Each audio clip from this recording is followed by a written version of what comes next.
Guys, welcome back. I know you expect us to be in our clown outfits today after already getting the first game of the NFL Week 2 wrong. Harsh.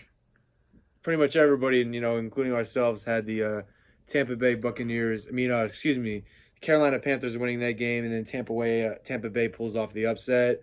We're gonna move on to that into Week 3, Week 4 actually to some teams, but for most of the college football teams, Week 3.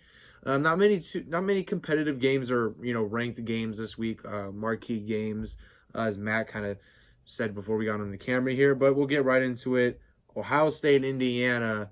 Ohio State's had problems with teams that aren't ranked before. We saw last year the loss to Purdue, and they also almost lost to Indiana. I believe it was last year, or the year before that. So they frequently have trouble with these teams that aren't ranked. They go into it thinking that this is going to be a runaway game for them. They're going to be easy win for them essentially, and then they crumble, kind of like how UNLV did against Howard a couple years ago. But Matt, 9 a.m. bright and early Saturday. Who do you got? Ohio State or Indiana? I think Ohio State's going to win this game. I expect them to win pretty easily. What I've seen from Justin Fields is obviously pretty impressive. He's had 9 touchdown passes in these first 2 games. Obviously a very talented quarterback. I believe he's in the running for Heisman, or probably expected to be a finalist. And as of right now, I hate to say it, but Ohio State looks really good this year. And I don't see them having very much trouble with Indiana. Yeah, with Matt here, it's very surprising, how well this team is doing without Urban Meyer, who kind of stepped away from the job, mainly due to a lot of the controversy around his football program last year. And, they're still a top 8 team, and they're a team that can get in this college football playoff. They're 6th right now. Indiana's 2-0, but Iowa State, is coming into this game as 17.5-point favorites. I fully expect them to come in with the proper mindset and win this game and get off to that 3-0 start, and hopefully a team in that top 5 loses and they're able to sneak into the top 5. Because, for them, they really can't afford to lose a game at all this year, because if they do, they're probably bouncing to 11th or 12th, depending on who they lose to. So that'll carry us on to the next game. Matt, big USC fan. USC taking on BYU. BYU coming fresh off a win against, who did they beat? Wisconsin? No, it wasn't Wisconsin. Tennessee. I don't know why I said Wisconsin. Come from behind, I believe. It came from behind to beat Tennessee. Tennessee's off to an 0-2 start, the first 0-2 start in program history, I believe, since 1988. I don't know why I said Wisconsin, excuse me. But nothing less, BYU 1-1, coming, huge bounce back win after losing the Holy War to Utah 30-12 at home. Now they're playing USC, a top 25 football program who's also faced some adversity this year, with their starting quarterback, JT Daniels, correct? JT Daniels going down with a torn Achilles or torn ACL. Most people had their season over at that point. And then you saw last Saturday, backup QB, Slavis. Is this dude from Russia, Matt? What's up with Slavis here? He can play football. That's all we're going to elaborate on. My name is Slavis. I throw his balls and I do very well. He said he's from Minnesota. We'll go with that. Yeah, sure. 434 yards, 3 touchdowns, did throw an interception, but nothing less, carried USC to a victory last week. Big game for the Trojans, big game for BYU. They don't want to get off to that 1-2 start. Because, in college football, you got to be 6-6 to get to a bowl game. You never want to put yourself behind. And USC, they want to show, the rest of the college football world that they are still a competitive team, that they still are a top 25 team, and to not sleep on them. Matt, do you get your Trojans taking the victory here? I do. I believe the Trojans in this game are favored by 4. I'm going to be honest with you guys. They'll probably win by like 3. BYU is a really tricky team, especially when you got to go play at BYU. No matter how good or bad BYU has been in years past, anytime a team's had to go play in Provo, it's tough. It's a tough atmosphere. You got the elevation that you're dealing with. Not to mention, you've got a bunch of fans that do come out for those games. From what I saw on TV and stuff, it's a tough environment. It's kind of like going to like a Wyoming or a Colorado State for UNLV. It's always a tough game. It's always a tough environment. So I do think I do think USC gets the win here. I did like what I saw from Slavis in that game last week. I'll actually be at the game in person next week against Utah. So for their sake, I do think they have to get a good win here at BYU, especially going into a very tough and competitive game against Utah. No one cares that you're going to the game next week.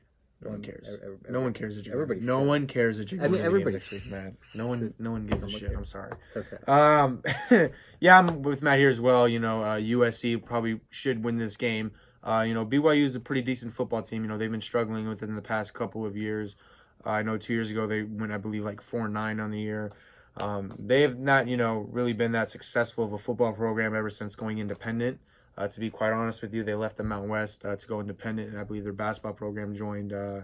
Was it the Big West or Gonzaga's conference? Pretty much, yeah. It's just Gonzaga, and then they're only relevant teams in that conference. I don't even to be think they're in honest. that conference, to be honest with you. I think No, they are. Are they in Gonzaga? West Coast Conference, that's what it's called, the West Coast Conference. But yeah, I got it is a tough road game. It's always tough playing at Lavero Edwards Stadium up in Provo, Utah. They do have some diehard fans. BYU, nothing less.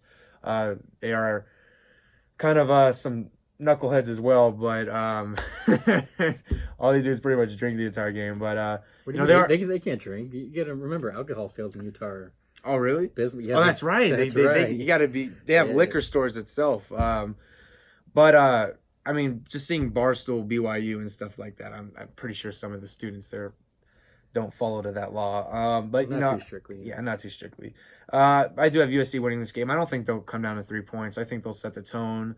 They seem very well in the passing game, and Utah's secondary didn't look too hot against Tennessee and against Utah as well.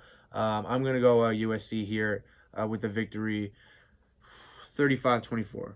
I think it's a sizable win, a good statement win. So we'll go to the next game here. Michigan taking on Arizona State.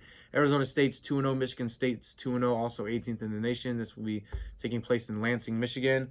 Arizona, on the other hand, it's not like they're beating top-level teams here these past few games. They beat Kent State 30-7, and then they beat Sacramento State 19-7. So these aren't, and they probably should. I think UNLV could beat Sacramento State by more, to be quite honest with you. Right. So these aren't statement wins for them. But nothing less. It's a 2-0 matchup here, and Arizona State was a successful football program a couple years ago, having a new coach come in this year. Michigan State, top 20 program. I got them winning this game. I mean, Arizona State's had a pretty soft schedule. I noticed that they were 2-0, and I was like, oh, they're probably going to put up a fight. This will be a pretty good game. Not the case at all here. Their QB's thrown for 508 yards within the first 2 games. Is averaging about 250 yards a game. And they've been able to get it going on the running end. Their starting running back having 209 yards so far, about 4 or 5 yards a game. So they're a dual threat on both sides of the ball. And as for Arizona State, their starting running back only 171 yards, and their QB is done pretty good actually. 588 yards, 3 touchdowns, and I believe he's only a freshman as well. Daniels is also a freshman. So I don't think USC is gonna, I think they'll get blown out, but I don't think it's going to be a UNLV football blowout, nothing less. I'll go 45-28, something like that. I think it'll be, if this makes sense, I can't really find a better way to word this, a respectable blowout, if that makes sense. 45-28, Matt? I got Michigan State as well in this game. A notable Big Ten team, always a very good defensive team. Team that doesn't really put up a ton of offense, but I think their defense will definitely limit Arizona State in this game. Obviously, Arizona State coming from a Pac-12 conference, it's a very offense-heavy conference. A lot of passing. You don't see a ton of defense in the Pac-12. It's almost like watching the Big 12. So I think their offense is slowed down by the Michigan State defense, and I think Michigan State wins this game by a couple touchdowns. Probably somewhere in the neighborhood of 35 to 18 or something like that. Though Michigan will win. I mean, Arizona State will put up a good fight, but Michigan State will win this game pretty decisively in the end. Yeah, I agree with Matt here. Last game we'll go over here. Again, not too many big games this weekend in college football. Oklahoma and UCLA. Oklahoma 5th in the nation, 2-0, taking on 0-2 UCLA. Not a good start for newly hired head coach Chip Kelly after his NFL tenure didn't work out. Now he finds himself at UCLA and 0-2. I know week 1 they had a Cincinnati gave him a pretty good beating, I believe. So I think Oklahoma's probably going to run away with this game as well, even though it's going to be in Pasadena up in Rose Bowl Stadium. This is a top 5 football program. They got Jalen Hurts as their quarterback, who's already inserting himself as a finalist to win the Heisman Trophy Award. They've always had a really good offense. I mean, their defense, Oklahoma's really never been that good, but offensively, they're probably one of the best teams in the nation on the offensive side of the ball. And I'm sure their defense is going to look really good against UCLA on Saturday. I'm gonna go Oklahoma here, 55-21, something along those lines. This should be a pretty big blowout for them. Yeah, absolutely. I got Oklahoma in this game as well. Oklahoma obviously very deserving in this top 5 spot. Jalen Hurts have been playing absolutely amazing these last 2 games, or I guess first 2 games, what you should say. And just very deserving of the Heisman talk that he's got around him. I watched him, I believe his opening game was like Labor Day weekend. It was like that Monday preview game, or premiere game. Sunday, it was on Sunday. Or Sunday, excuse me. And he looked amazing. I mean, I was like, wow, this kid's going to win. This kid could win the Heisman. And Oklahoma's offense, obviously very high-powered. It scores very quickly. And no other way to put this other than UCLA's a dumpster fire right now. I mean, they have been for the last couple of seasons. They don't really know what they are right now. I think Oklahoma's going to come in, roll, and you'll see Jalen Hurts play like 3 out of the 4 quarters and take the 4th quarter off or something like that. Right. And he probably only played the first 2 quarters, actually. Maybe. It'll be over. If it's that bad, yeah. It'll be over at that point. And lastly, we'll do the hometown school here. UNLV taking on Northwestern this Saturday, I believe 12:30. We saw last week UNLV get blown out 43-17 against Arkansas State. Armani Rogers had a terrible game. He seems to be having trouble against Arkansas State. Last year, I believe he went 5 of 18, 27 yards, 3 interceptions. Now this year he went 8 of 23, 42 yards, and I believe 1 interception, pick 6 actually. So he didn't have much luck against Arkansas State. They put Kenyon Oblad in, went 3 of 3, 70 yards, threw a touchdown pass. Surprisingly, he's not going to be named the starter this week. They're still going to roll with Armani Rogers.